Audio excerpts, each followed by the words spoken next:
자, 역사를 가장 역사답게 가르친다고 자부하는 황현필입니다. 저도 좀 흥분을 이제 깔아앉히고 다시 어차피 흥분할 수밖에 없는 파트를 이야기해야 되니까 시작을 하겠습니다. 1945년 8월 15일 우리가 해방을 맞이했지만 독도는 바로 우리 영토로 수복을 못했습니다.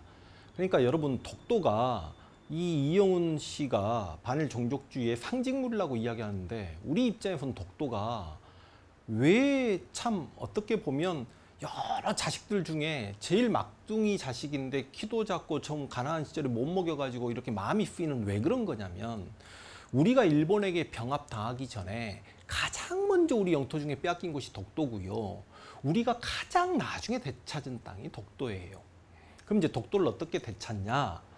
제가 이승만 전 대통령에 대해서 하나하나 제가 진짜 하고 싶은 이야기를 다 해버리고 그러면 진짜 이승만은 비판받을 게 많은 대통령입니다. 근데 어찌저찌 해가지고 이제 이승만 대통령을 존경하시는 분들은 그래도 이 나라 공산화를 막지 않았냐.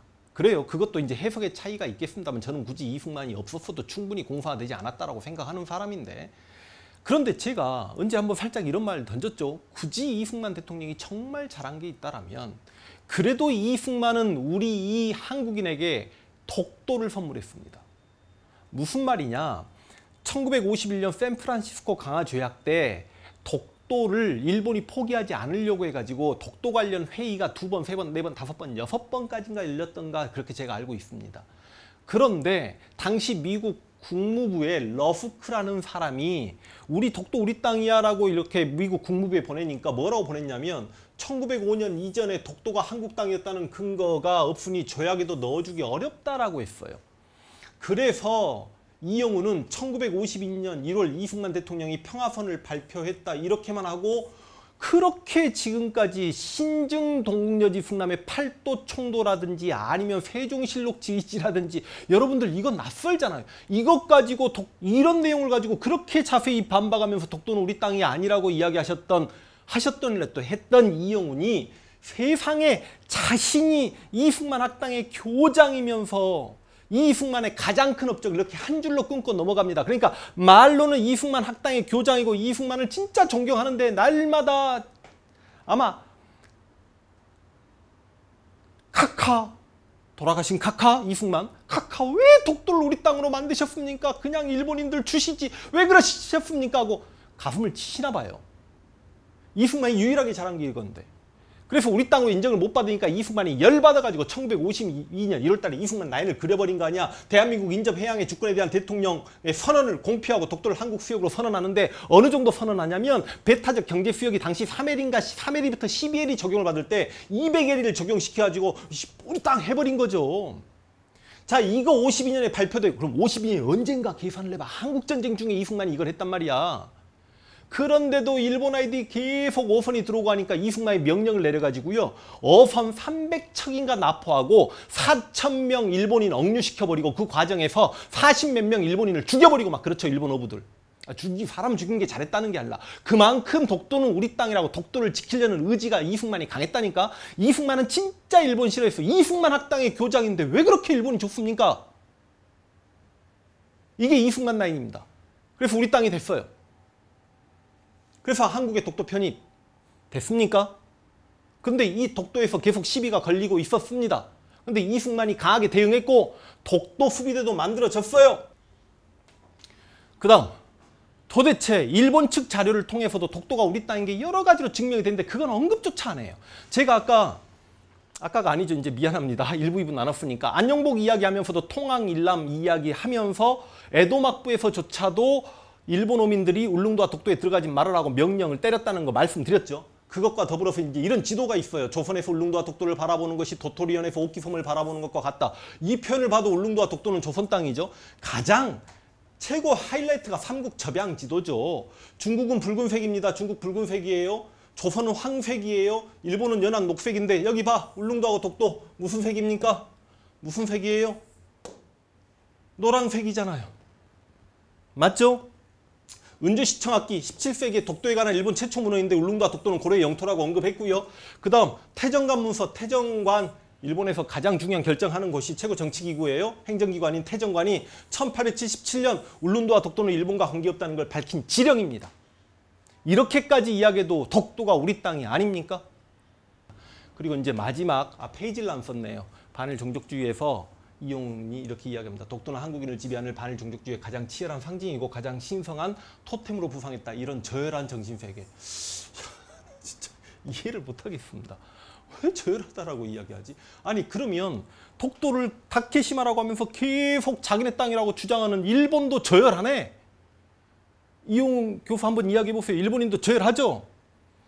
그 다음 독도 문제에 관해 해결이 불가능하다고 생각한다. 1951년 아까 미 국무부 러스크 문서 말하는 겁니다. 밝힌 대로 독도는 커다란 바위덩어리에 불과하다. 땅이 있고 물이 있어서 사람이 사는 섬이 아니다. 국제사회의 영예를 가르는 지표로 인정하는 섬이 아니다. 그래서 민족의 혈맹이 서승구로 신성시하는 종족주의 선동은 잠시 멈춰야 된다. 그러니까 하고 싶은 이야기는 독도 때문에 반일 감정이 양산되는 걸 막고 독도는 진짜 바다 위에 있는 보잘것없는 섬이니까 그걸로 한일 양국 간의 신뢰를 허물지 말자라는 주의인데 그 신뢰를 누가 먼저 허뭅니까? 항상 일본이 허물죠. 그러면 여러분 우리가 독도 수비대가 이제 이승만이 라인 설치하고 우리 땅이라고 발표한 게 1952년 1월 달이었으니까 국제법상 실제로 우리가 그 땅을 100년간 지배를 하면 공소시효 100년 이후에는 진짜 우리 땅이 되잖아요. 그렇죠? 그러면 지금 그게 2052년이 되면 실질 지배 100년이 돼서 이제 공소시효가 적용이 완전히 됩니다. 그러면 2052년까지 몇 년 남았죠? 33년 남았습니다. 자, 일본이 33년 동안에 독도를 가지고 얼마나 우리를 힘들게 할 건지 저는 안 봐도 그냥 비디오인데요. 눈앞에 훤히 보이는데요. 진짜 지금 화납니다. 진짜 화나요.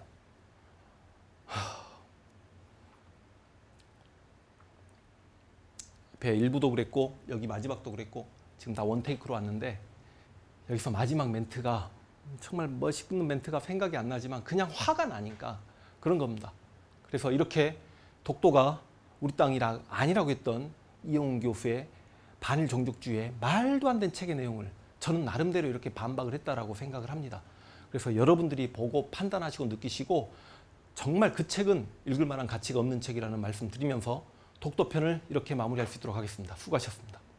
자, 역사를 가장 역사학교에 가르친다고 자부하는 황현필입니다. 제가 독도 일부 끝날 때 정말 중요한 이야기 그리고 비밀 이야기 많이 해드리겠다고 말씀을 드렸습니다만 지금 약간의 편집 그래서 9번과 10번이 날라갔습니다. 물론 8번 이승만 라인과 그 다음에 11번에서 실제로 독도가 우리 영토인 근거를 일본 측 자료를 통해서 제시하면서 이용훈 교수의 주장에 나름 반박을 했다라고 생각합니다.